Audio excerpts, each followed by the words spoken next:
Let me ask you something, and I want you to really think about this before you answer. When was the last time you had a dream? Not the dream you see when you sleep. I mean the dream you feel when you're awake. The one that made your heart race. The one that made you think, maybe, just maybe, I can do this. Now tell me, what happened to that dream? Did the world stop you? Did someone hurt you? Did life get in the way? Or was it your own mind? Because here is the truth that nobody around you will ever say out loud. Your mind is not always your friend. Sometimes your own mind is the biggest enemy you have ever faced. And the most dangerous part? You don't even know it's happening. There was a young man, no special name, no special background, just a young man. Like many of you watching this right now. He had finished his studies. He had ideas in his head, big ones. He wanted to start something of his own. He wanted to prove something, not to the world, but to himself. Every night before sleeping, he would lie on his bed, stare at the ceiling, and make a plan in his head. Tomorrow I will start. Tomorrow I will wake up early. Tomorrow I will take the first step. He would feel excited. He would feel motivated. He would even smile a little before closing his eyes. And then the morning would come. And the plan would stay exactly where he left it, on the ceiling, untouched, unstarted. Days passed, then weeks, then months, and nothing changed. Not because he was weak, not because he had no talent, but because every single time he was about to move, something inside him would speak. A voice, quiet, calm, but very, very powerful. And that voice would say, "Not yet. You're not ready. What if you fail? What will people say? Others are smarter than you. This is too risky. Wait a little longer." He always listened because it felt logical, because it sounded like wisdom, because it came from inside him, so it must be right. Right? One evening, he went to visit his uncle. An old man, quiet man, a man who had lived through things that books don't teach. They sat together on the rooftop. The sky was turning orange. The city below was loud, but between the two of them, there was silence. After a long pause, the young man spoke. He said, "Uncle, I feel stuck. I have everything I need to start, but I just can't. Something always holds me back, and I don't know what it is." The old man said nothing for a moment. He just looked at the sky. Then he slowly turned and asked, "Do you trust your mind?" The young man blinked. "Of course," he said. "It's my mind. It's the only thing that's truly mine." The old man nodded slowly. Then he picked up an empty glass from the table beside him. He poured water into it. Clean, clear water. Then he reached into his pocket and dropped a small pinch of dust into the glass.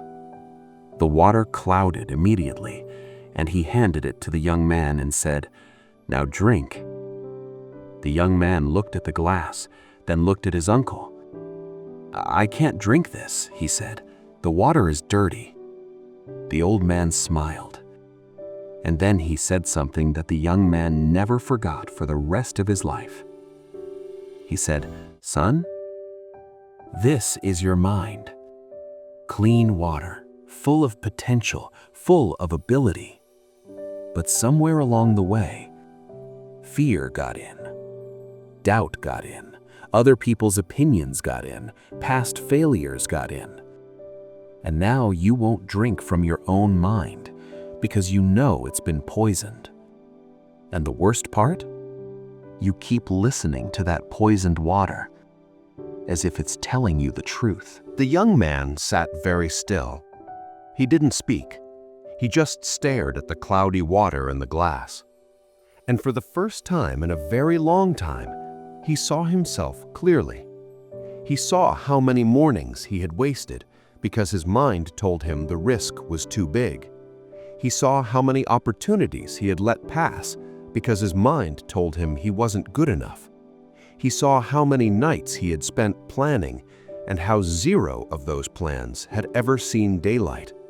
Not because the world stopped him, not because the situation was impossible, but because he had been drinking from a clouded glass and calling it wisdom.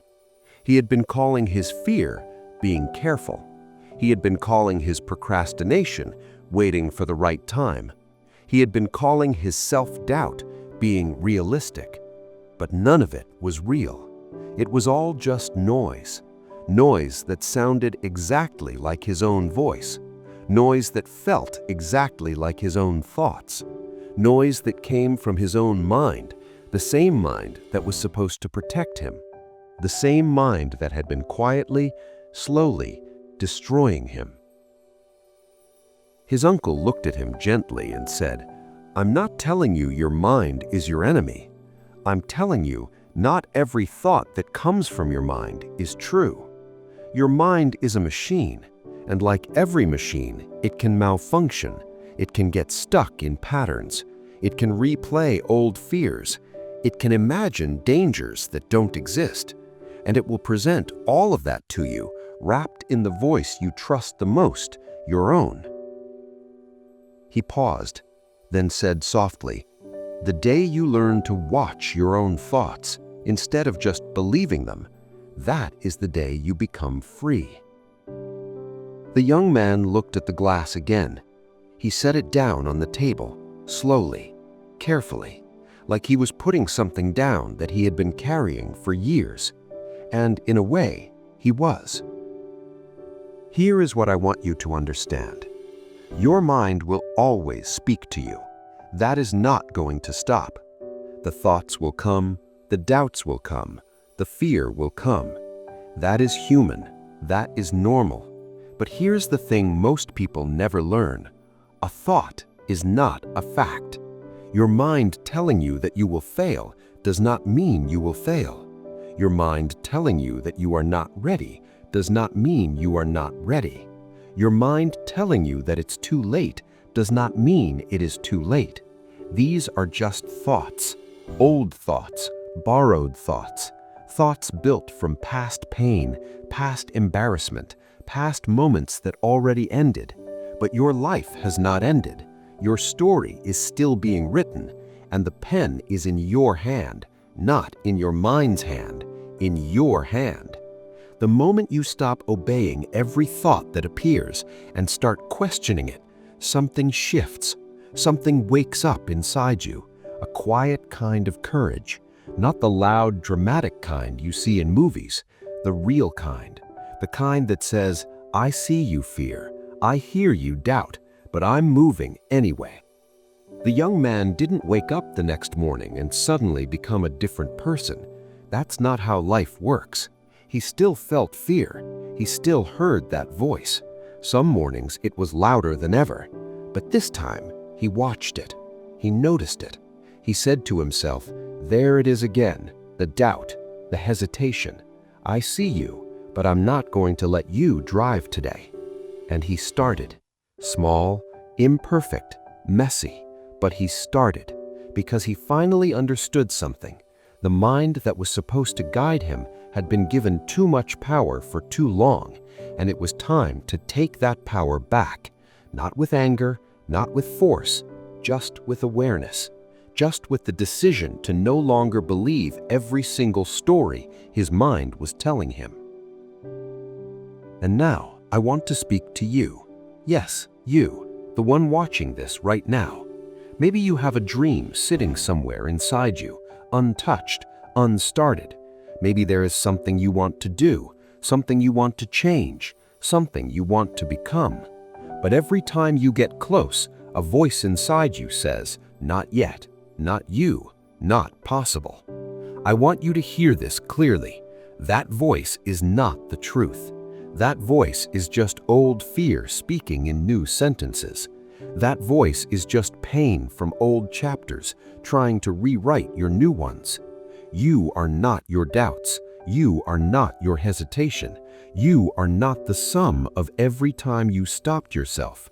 You are what happens when you finally decide to move. Start small. Start scared. Start messy. Just start. Because the version of you that is waiting on the other side of that fear is worth every uncomfortable step. Don't let your mind lie to you for one more day. You have already given it enough time. You deserve more than a life spent inside your own head. Go live it. If this story touched something inside you today, if it made you think or feel or reflect, then please share it with someone who needs to hear this. Like this video and subscribe to the Wordy Tales, because every week we bring you stories like this. Stories that don't just entertain, stories that change something inside you. Until next time, take care of your mind and don't believe everything it tells you.